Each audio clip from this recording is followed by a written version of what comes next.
역사는 어떤 사건을 계기로 해서 많이 변화되었습니다. 증기기관차 발명이 3차 산업혁명을 시작하듯 아이폰의 개발, IT 쪽에 대변혁을 일으키잖아요. 요즘은 AI, 인공지능 하면서 놀라운 변화가 일어나고 있습니다. 그런데 이런 것보다 더 놀라운 세계 변혁을 가져온 사건이 있어요. 그게 뭐냐면 예수님의 부활입니다. 예수님의 부활. 왜 예수님의 부활이 그렇게 놀라운 일이냐? 유대 종교 지도자들과 로마 정권이 결탁해서 예수님을 십자가에 달려 죽게 하셨지만 그분은 3일 만에 다시 살아나셨다, 이거거든요. 여러분, 이 일로 인해서 로마의 무력이 세상에 하나님이 아님을 알게 됐습니다. 이 죽은 자가 3일 만에 살아나는 이 사건을 통해서 예수님이 인류의 주인이시며 하나님이심이 입증된 줄로 믿습니다. 그러니까 로마 황제가 하나님이 아닌 것을 알게 된 것입니다. 그래서 사도행전 17장 31절에 보면 복음을 전하면서 그랬어요. 그를 죽은 자 가운데서 다시 살리신 것으로 모든 사람에게 믿을 만한 증거가 됐다. 또 이 부활 사건이 왜 세계의 대변혁을 일으켰냐면 이 부활 사건으로 하나님의 인류 구원의 약속이 성취되었고 인류가 죄 용서를 받고 하나님을 아버지라고 부를 수 있는 하늘과 땅이 잇대어졌다는 거예요. 요 전까지는 땅만 이야기했습니다. 땅이면 다 되는 줄 알았습니다. 그래서 무력을 가지고 정복하면 되는 줄 알았는데 아니구나. 하늘과 땅이 잇대어진 사건. 그래서 그 하나님을 생각하며 영생을 생각하고 영혼을 생각하고 한 사람을 생각하기 시작하게 되었다, 이것입니다. 또 이 부활 사건을 계기로 해서 제자들이 다시 일어나면서 교회 공동체가 만들어졌습니다. 이 교회 공동체가 예수님이 가르친 이 교훈들을 세계에 퍼치기 시작했습니다. 근데 예수님이 가르쳐준 이 교훈을 전하는 곳마다 이상한 일이 일어나는데요. 그때까지만 해도 여자면 사람이 아니었습니다. 근데 여자가 사람 대접받기 시작하고요, 흑인도 사람 대접받기 시작하고요, 못 가진 자도 사람 대접받기 시작하고요, 못 배운 자도 사람 대접받기 시작하더라. 그래서 모든 인류가 평등하다는 걸 알기 시작했고요, 영혼의 가치를, 물질보다 영혼이 중요하다는 걸 알기 시작하면서 모든 문학, 철학 이런 쪽에 대변화가 일어나기 시작했다는 것입니다. 여러분, 예수님의 부활이 이렇게 인류 대변혁을 가져온 사건임을 꼭 기억하시기를 바랍니다. 그렇다면 도대체 예수님의 부활이 무엇이길래 이렇게 엄청난 변화를 가져왔을까 하는 질문에 우리는 해답을 해야 합니다. 우리는 부활, 그러면 죽었다, 사람이 살아난다. 물론 그것도 부활이지만 그렇다고 성경에 사르밧 과부의 아들이 살아났는데 부활했다 그러지 않잖아요. 야이로의 딸이 살아났는데 부활했다 그러지 않잖아요.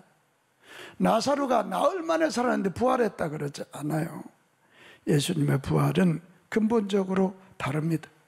이 부활이란 말이 신약 성경에 42번이 나오거든요. 그 헬라어 원어가 아나스타시스란 말이에요. 우리 한번 헬라 한번 해봅시다. 아나스타시스. 이 말은 능동형으로는 내가 일어나는 거예요. 예수님이 내가 구세주야, 내가 하나님이야, 죽음의 권세를 팍 차고 일어나. 또 예수님이 인간의 모습으로, 아들의 모습으로 이 땅에 왔잖아요. 그러니까 하나님께서 일으켜 주시는 거예요. 그래서 만유의 구주가 되게 하시고 온 만민이 그 앞에 무릎 꿇게 하시는 거예요. 우리 한번 같이 합시다. 일어남, 일으켜짐. 이게 도대체 무엇으로부터 일어난 사건이 부활입니까?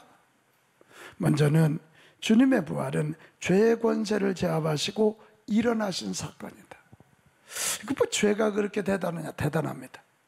사람은 죄 때문에 벌받고 죄 때문에 심판받고 죄 때문에 죽습니다. 이 죄 뒤에 악한 마귀가 들어가서 죄 짓게 만들고, 죄 지면 너 죄인이야, 그래서 그거 가지고 붙잡아서 옴짝달싹을 못하게 합니다. 그런데 죄 없으신 예수님이 십자가를 지시며 저와 여러분 온 인류의 죄값을 대신 치러 주신 거예요. 죄값만 치러 주신 것이 아니고 그분이 다시 살아나심으로 내가 인류 구원의 길이다.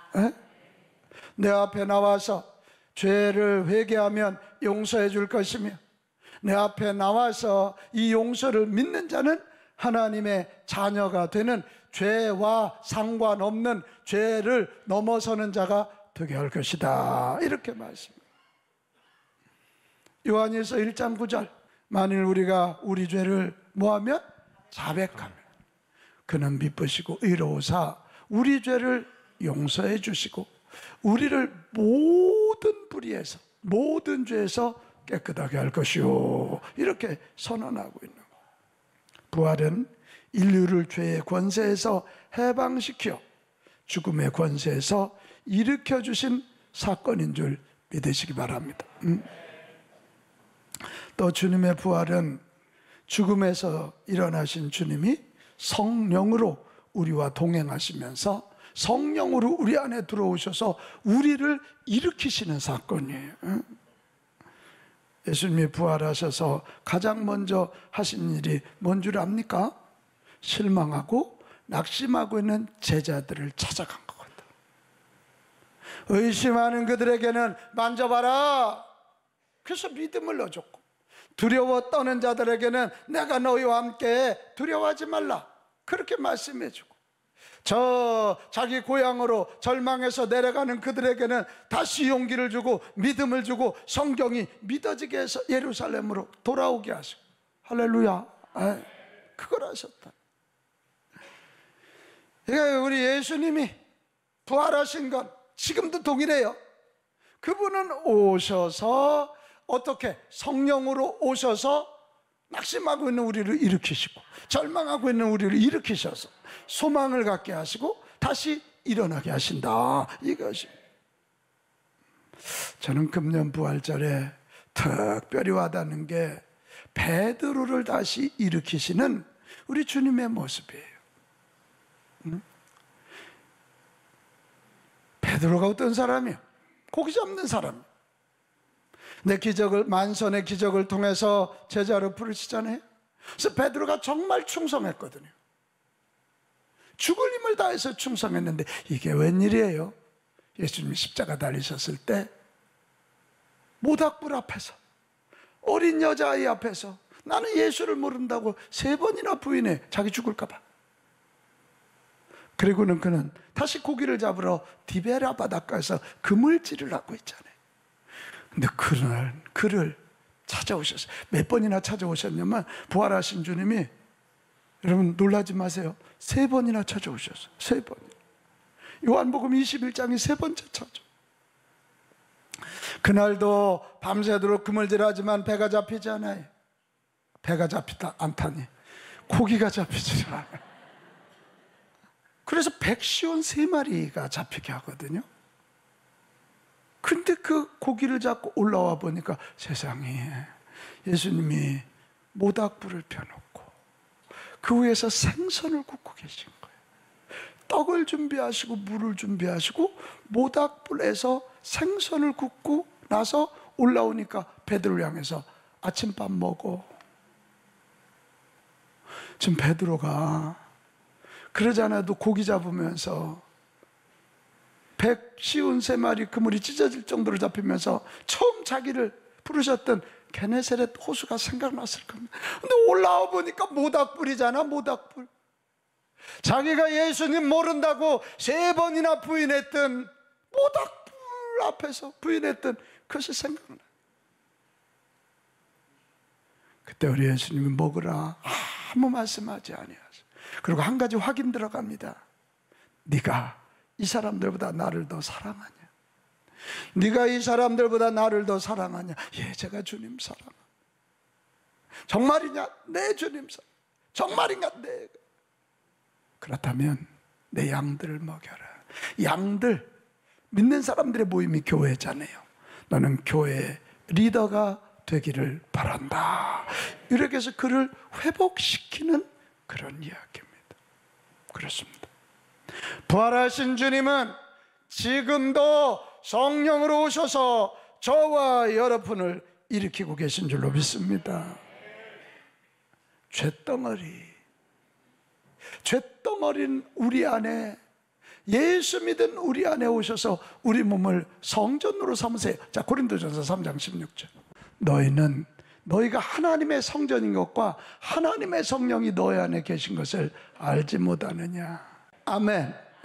그래서 우리에게는 일어날 희망이 있는 거지요. 그 성령님이 오셔서 하는 얘기가 뭐예요? 고린도전서 12장 3절에 보면 우리에게 믿음을 넣어주셔요. 창조에 대한 믿음, 성경에 대한 믿음, 예수님에 대한 믿음을 넣어주시니까 예수님을 주라고 할 수 있는 거예요.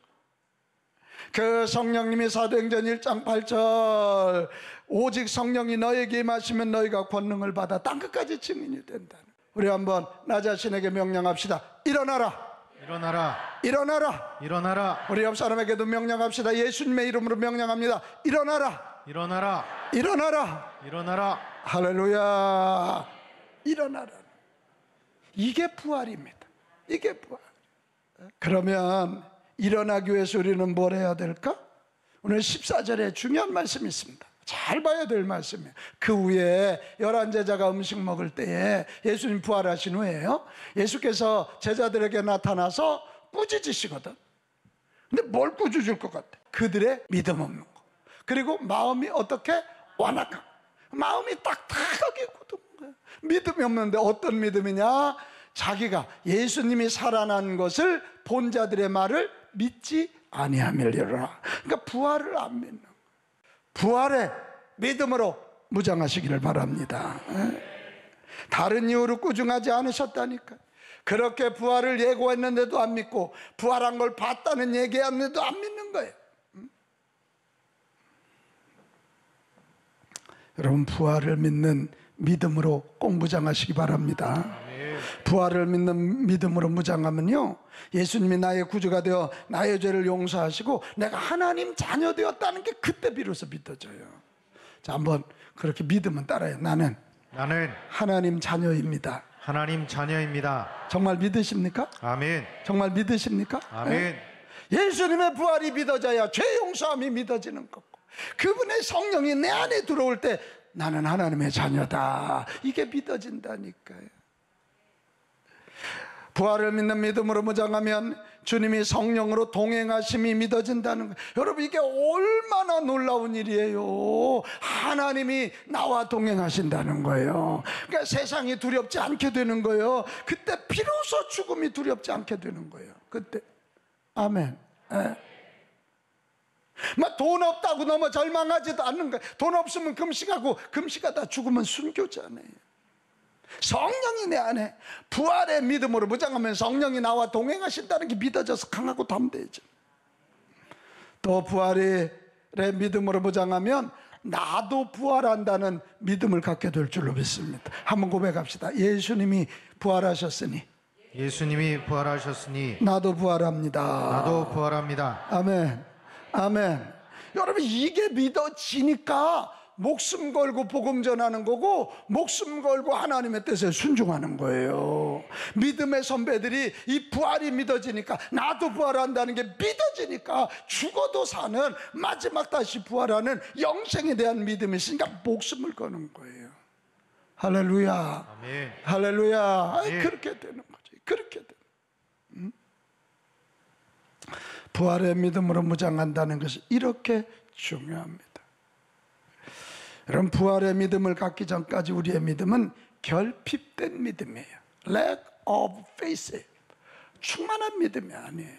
근데 부활에 대한 믿음이 들어가야 충만한 믿음이 되는 거고요. 부활에 대한 믿음이 없는 사람은 완악한 마음이에요. Hardness of heart. 마음이 굳어가지고 자기 경험, 자기 철학 외에는 한마디도 들어가질 않아. 그러니까 이 자기밖에는 몰라. 남을 포용하지도 모르고 새로운 것을 받아들이지도 못해. 근데 부활의 믿음으로 무장하면 우리의 마음의 그릇이 넓어져. 응? 하나님이 일하시면, 하나님이 역사하시면 넓어져.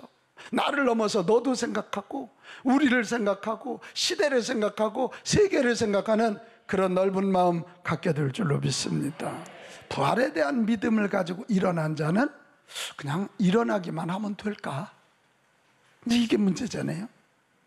여러분, 신기하게 부활은 생명이기에 이 부활을 믿는 자는 절대로 가만히 앉아 있지 않아요. 사색자를 넘어서 행동하는 사람이 되고 수동적인 사람이 능동적인 사람이 돼요.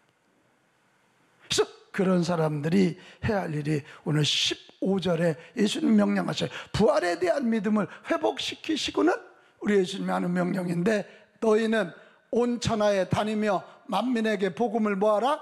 전파. 이게 뭔 얘기일까요? 온 천하에 다니면서 만민들에게 너희도 부활의 복음을 전해서 그들을 일으켜 주라, 이거예요. 그들을 일으켜 주라는. 여러분, 부활의 복음을 받은 자들은 다른 사람을 일으켜 주는 자들이 됩니다. 한번 같이 합시다. 일으켜 주라. 일으켜 주라. 일으켜 주라. 일으켜 주라. 아멘. 그거예요. 온 천하에 다니며 너희는 이에요. 부활을 믿은 너희들은, 부활의 믿음으로 무장한 너희들은 온 천하에 다니면서 만민에게 부활의 복음을 전해서 그들도 일어나게 하라. 그들도 일어나게 하라. 여러분, 이 복음을 전할 때 놀라운 일이 일어나거든요.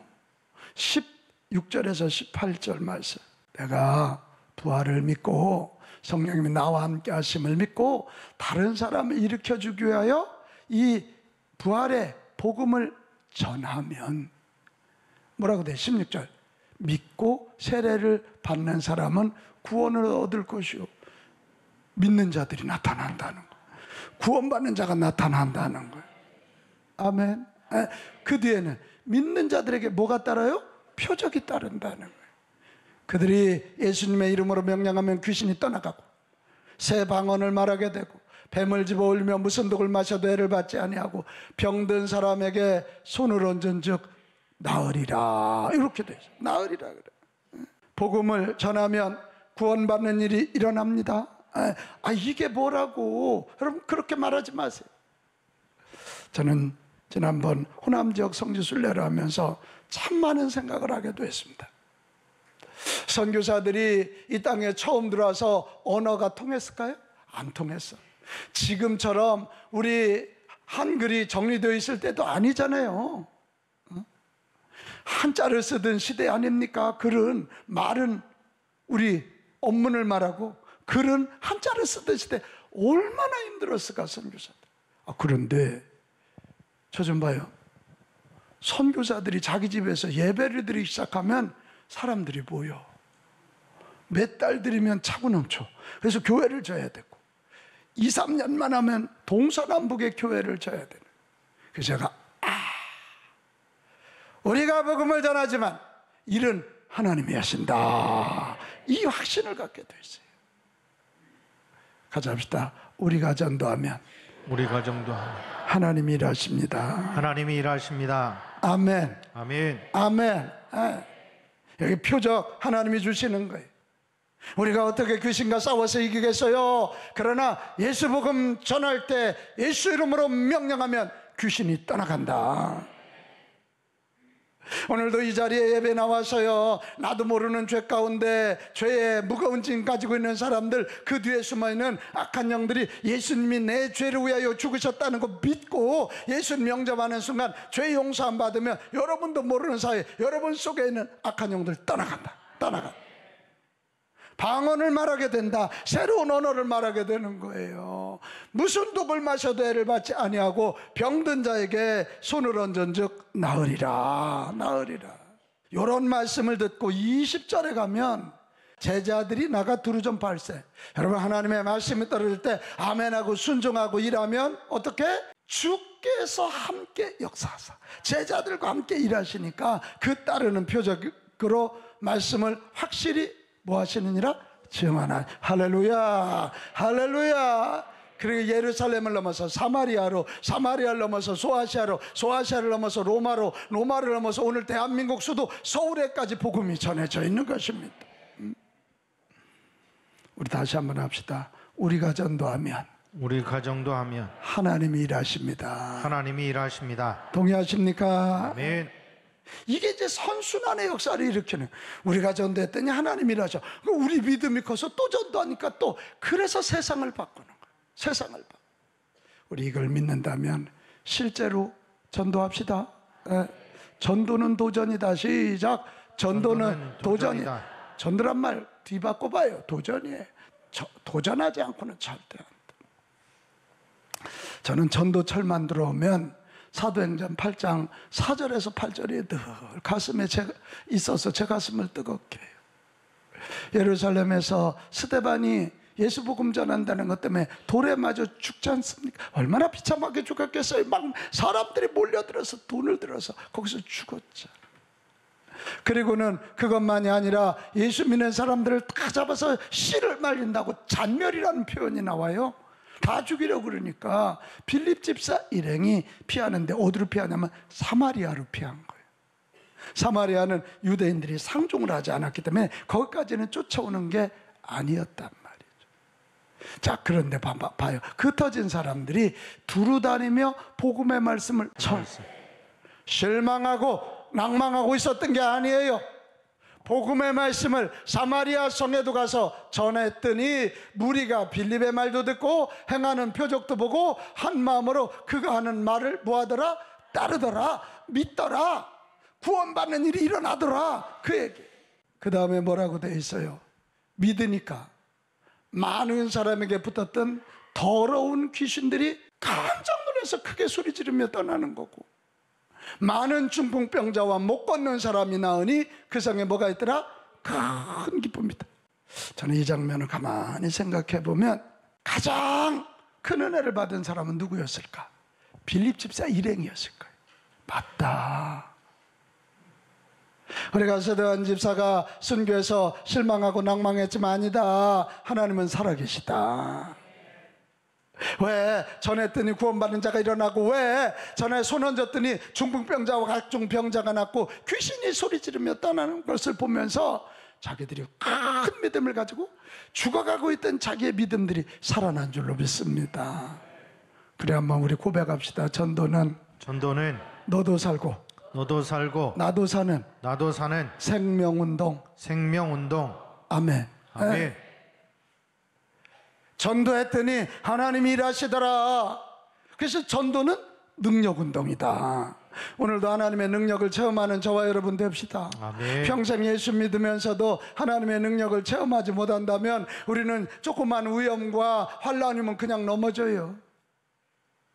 전도해서 하나님이 일하시는 것을 볼 수 있기 바랍니다. 귀신이 소리 지르며 나가면 각종 병자들이 낫는 기적들을 체험하실 수 있기를 바라요. 그랬더니 그 성에 큰 기쁨이 있더라. 이것도 같이 할까요? 전도는 기쁨운동. 아멘. 아멘. 사랑하는 여러분, 오늘 부활절입니다. 2025년의 부활절의 메시지는 일어나라는 거예요. 일어나서 다시 한번 너의 새 역사를 일으키고 동시에 다른 사람도 일으켜주라. 이거 같이 합시다. 일어나라. 일으켜주라. 두 마디를 꼭 기억해야 돼. 다시 합시다. 일어나라. 일으켜주라. 아멘. 저는 오늘 마지막으로 윤동주 시인의 봄이라는 시 한 편을 읽으면서 오늘 말씀을 정리할 건데요. 이 윤동주 시인의 시 속에 들어보면 자연도 부활, 그 추운 겨울을 다 이겨내고 결국은 생명을 싹 틔우는 부활. 우리 이 시 한번 여러분 들어보시면서 자연도 부활의 능력으로 살아간다면 우리 예수 믿고 구원받는 우리들도 부활의 믿음 가지고 일어나고 일으켜주는 자들 꼭 되시기를 축복합니다. 봄, 윤동주. 봄이 혈관 속에 시내처럼 흘러 돌 시내 차가운 언덕에 개나리, 진달래, 노란 배추꽃.